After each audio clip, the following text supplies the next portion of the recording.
Well, someone that really no one overthought was VJ Edgecombe, and that takes us to a little combination of the little things and sophomore file here. And specifically wanted to look at VJ Edgecombe's shot distribution and shot diversity, really in just like the transformation of it from his freshman year at Baylor to his rookie year at Philly, because coming into college and coming into the draft, his top two skills were athleticism, defense. And the big question was, what is the offense going to look like? Is it going to be the shot that comes around? Is it going to be the handle that comes around? Is there some playmaking stuff that can really be unlocked there? Because he was incredible with the Bahamas in Olympic qualifying, but was really inconsistent at Baylor in a kind of spotty, inconsistent year that Baylor continuously tends to have since that Jared Butler, Davion Mitchell, incredible national championship team. But then in his rookie year, VJ Edgecombe looks like a seasoned pro, where he's dropping massive scoring games and he's improving as a playmaker, and he's almost like he forces his way into being a focal point of the offense. So Rucker, I have a whole bunch of numbers Yes. that I'm going to bore people with what changed, what improved, what didn't change, what's the exact same. But when you look at VJ Edgecombe's kind of 2-year transformation from what he showed at Baylor to what he showed through his rookie year, now going into his second season, what have you seen develop from him, and just where are you at with his game overall, and kind of specifically with his shooting and scoring distribution? Yeah, I mean, I think the toughest thing with VJ is, me and you have talked about this before. A lot of us have talked to no ceilings. Like, it was becoming really a big headache to evaluate some of these guards at Baylor, because it was like, okay, well, all of a sudden they go to the NBA and they look more like the high school version that we were getting excited about. And it's kind of a weird hat tip to, former head coach Scott Drew, but like, it was like, all right, you got these guys ready to play at the NBA level. I think with VJ, it was the trickiest. Going back, also, this is going to be fun. I had him at 3. He was my overthinking of, I'm not doing this. I'm going to go down swinging with Yeah. the intel, what I've seen in person. I had seen VJ a number of times in person, and I was like, I'm going to go down swinging like what I've seen. I've done more homework on him. And, I never could get the FIBA version of VJ out of my head, Metcalf. Yeah. When you saw just that young kid going up against NBA or grown men, and he just looked like a different, like, oh my gosh, are you watching this kid on the court? There was so much versatility. He was fluid. He was bouncy. And I think at Baylor, you saw it was a little bit more systematic and like robotic sometimes. And the biggest thing for me, seeing him as a rookie with, the Sixers, and you kind of saw the version more of like that VJ Edgecombe we saw at Baylor when they had the injuries in the backcourt, and all of a sudden VJ got to let loose a little bit. He got to run the show a little bit more. They gave him more on-ball juice. So I think VJ's got a lot more versatility to build off of that rookie year. It showcased to me that there is a conversation where he gets up into that, hey, we're talking about Dylan Harper and Cooper Flagg and Colin Knippel. Why not VJ Edgecombe? It's funny when you look back at the numbers, because they're a lot closer, that I feel like we should have probably hyped him up a little bit more. But I think there's a higher ceiling with VJ than where I thought probably starting out at Baylor, if that makes sense. And I'm sorry, that's a long-winded answer for you, but I'm so excited about his game. The 3-point shot is the big one. It needs to just be consistent, in my opinion. But if that's going to come around, and if that can come around, he's got so much tools to his game that he could really be a nasty multi-level scorer.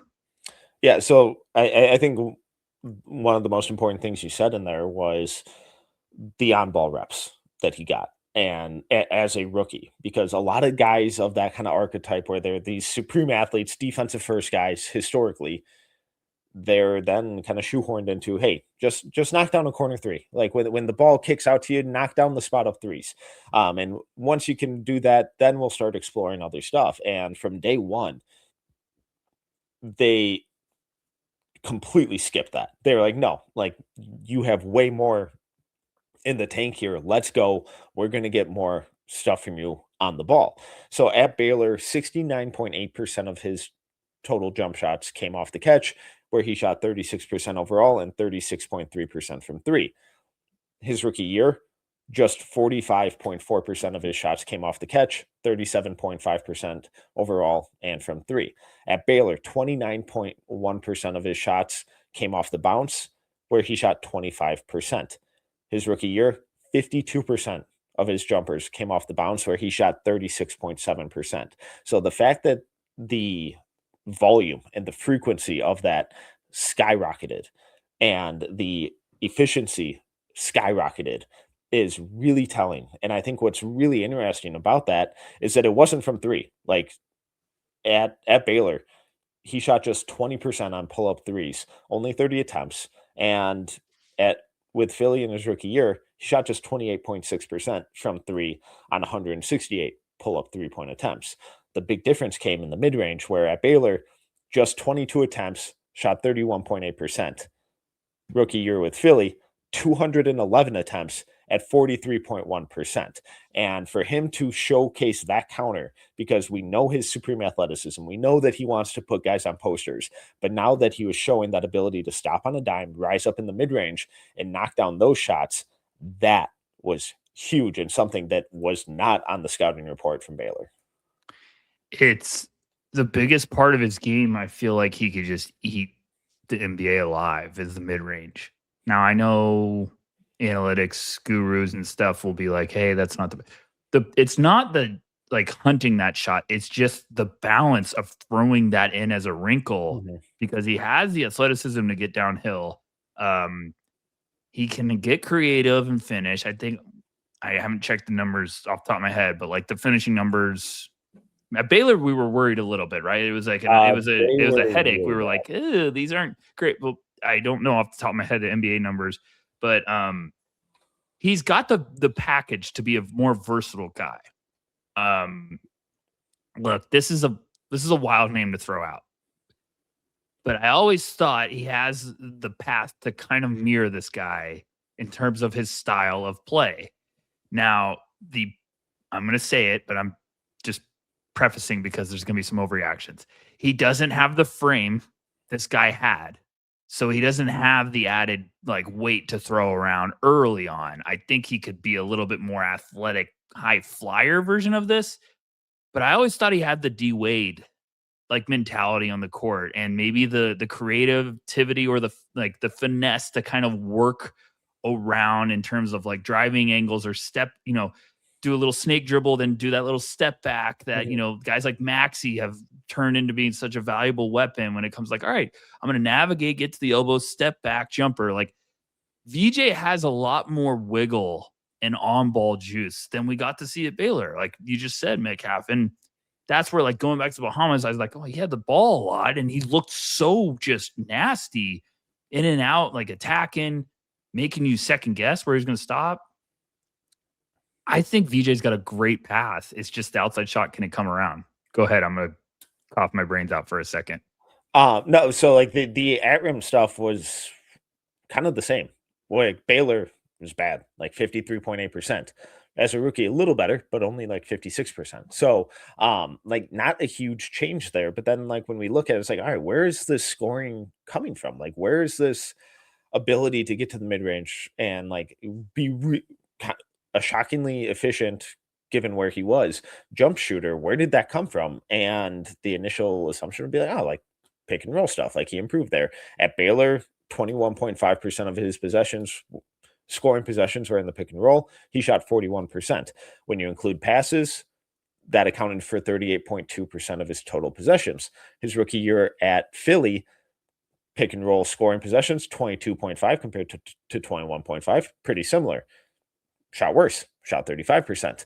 And the pick and roll, including passes, accounting for 35.6% of his total possession. So distribution there, kind of similar. In isolation, though, at Baylor, 4.9% of his possessions, shot 31.8%. Philly, 9.1% of his possessions were in isolation for scoring, where he shot 41.4%. So that ability to get to a lot of those mid-range jumpers, to find really efficient looks out of isolation possessions as a rookie is really fun. Now, I love this development. I'm really hoping that it's real for him and continues to expand to his three-point game as well. Where I get concerned, though, is in that first segment, we are talking about context and how these guys' context is constantly changing. How Con Knipple is going to be in a completely different context because he lost his primary playmaker. How Ace Bailey is going to be in a completely different context because they're bringing in a more dynamic and versatile off-ball scorer and secondary creator in Darren Peterson. VJ, I'm not sure anyone's context changed more than VJ Edgecombe because he is now, instead of being the second or third offensive option behind Joel Embiid and Tyrese Maxey, he is now the fifth offensive option behind Jaylen Brown, who is a recent finals MVP, and LeBron James, who is arguably the best player of all time. And these are a lot of guys who like to operate in that mid-range area. So the area of the most substantial and significant growth in VJ's game is now clogged up even more. So what do those shot attempts look like? What does the shot distribution look like? And if it starts to pivot back more towards that kind of 2/3 split of shooting off the catch spot up jumpers compared to where he found most of his success as a rookie, that's where I start to get a little concerned about, do we start to see a plateau in his development, or are we going to see different ways of him being empowered to kind of run the second unit a little more and be one of those guys who's either an early pull or a late sub, and he's out there with the second unit to get more of those on-ball reps that he got as a rookie. Yeah, they got so much firepower in the starting lineup. You got to stagger those young guys to get a little run in the second unit. So I'm with you. I wonder if that's VJ. I also wonder if they're going to get creative and be like, look, we're going to put LeBron at the point. Yeah. Play these guys running off of LeBron, maybe open things up. You get some more shooting that way. If they collapse on those guys, you still have a 6'8" LeBron getting downhill that could finish. But like, you're using LeBron at these days for his mind and his, his feel, and you're not being like, LeBron, let's get you to go off the ball or, on the ball and create all game long. You're probably just like, hey, you need a bucket in the fourth quarter. Okay, maybe we're getting LeBron. I think that's the biggest question for me though, too, is like, what do you do now with VJ? I went to ABCD camp, and in between days, it's sponsored by Adidas. VJ Edge comes with Adidas. In between, some of the sessions, VJ was working out. Took a lot of threes. A lot of transition threes. So a lot of catch and shoot threes. So I'm like, okay, that makes a lot of sense if you're thinking that's going to be the clear develop. Now, obviously, he's working on every shot because guys should, but you're also in the offseason probably like, okay, I'm going to have to be better catch and shoot guy. They're going to draw a lot of attention all the plays. I'm probably going to get a lot of opportunities to be a catch and shoot guy. It's tough for me because the moment they got Jaylen, and I'm not just talking like a bitter Celtics fan, the moment they got Jaylen, I was like, what does this do to VJ? The moment they got LeBron, it's like, wow, what does this do to VJ? And I just threw around Dwayne Wade, and I want everyone to know how crazy, I'm not that crazy all the time. Dwayne Wade, rookie year, finished third in the rookie of the year voting. He averaged 16, 4, and 4. He shot, 30% from three, which he didn't shoot 30% from three for his career. So that's amazing. VJ Edgecombe, 16, 5, and 4, third in the rookie of the year votes. But Wade had all the freedom in the world to do whatever he wanted and learn and grow and develop and be this nasty in-between multi-level scoring guy that really wasn't a three-point volume guy ever. So he was so physical in between. You're kind of taking that growth opportunity away from Yeah. VJ right now. That's my biggest concern is I don't it's like kind of putting it on pause, Mhm. So I don't know, Metcalf. Like, what do you do?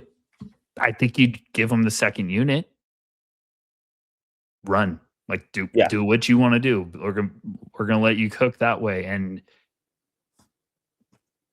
Jalen needs a night off. But the problem is Jalen's always available, Always. always. It's been one of his best assets. Maxi's gonna be hungry this year. It's just tough. It really is tough. It is. So I'm like where I hope we see like I expect the shooting numbers to fall off. Just because he's never been an elite shooter. I'm not saying he's gonna turn into like Matisse Thybulle. Apologies for the drive by there. But Good like drive by. but like I would be shocked if he shoots it at the same level, let's say. So where does the effectiveness come from? I expect the defense to take another massive leap because he's always been an awesome defender. And now that he's going to have even less to focus on offense, theoretically, cool, divert that to defense. But I would also love to see the cutting from him really take a huge leap up because only 2.8% of his possessions last year were cuts. So when you're playing off of those four other guys who have insane amounts of on-ball gravity, do something with it. Don't just stand in the corner. And then that's where the offensive philosophy and schemes and sets and actions come into play. And Nick Nurse has always, for the most part, run good stuff. So I'm cautiously optimistic that this isn't going to result in VJ Edgecombe just being planted in the corner. If it is, I think it's going to be a total waste of a developmental year of talent and just a huge missed opportunity given the growth that we saw from him between years one or between Baylor and year one in the NBA. But if they put him in motion a little more, improve that handle, get him cleaner looks at the rim to maximize that athleticism and get him looks cutting off of those incredibly talented and demanding offensive players. Now you're unlocking a whole new level of the offense because we know those guys are going to want to shoot. We know they're going to want to get in the mid range. We know they're going to want to break down guys in isolation. So what are you doing away from the ball? If you're standing still, wasted opportunity. If there's some movement, if there's some activity, heightened offensive rebounding rates, heightened cutting rates, that's where I get really, really excited.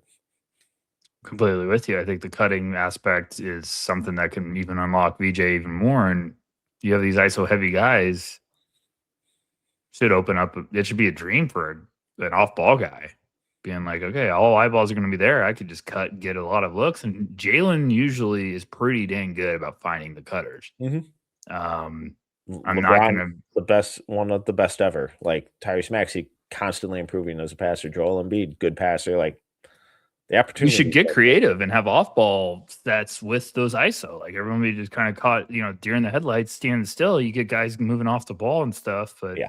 you're right. Like LeBron, great.